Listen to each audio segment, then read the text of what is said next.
momentálne našim najväčším problémom je dávať góly. Myslím si, že ja nemám hráčom čo vytknúť. Hrali sme, dreli, nespočetne veľa čistých gólových šancí sme si vytvorili. Dovolím si povedať, že sme boli lepším mužstvom celý zápas. Bohužiaľ, my nevieme dať góly. Bojujeme s tým. Tí hráči veľmi chcú. Neviem, čo vytknúť naozaj v dnešnom zápase.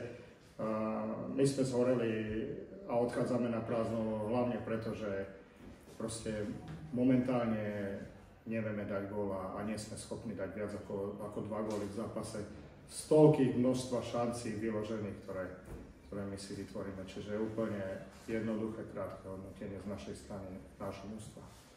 Ďakujem pekne, tréner domáci. Tak budem možno, to bude paradoxné, ale asi súhlasiť s kolegom. My nie sme spokojní, alebo sme spokojní dneska s 3 bodmi. My sme spokojní s tým, ako sme vstúpili do zápasu.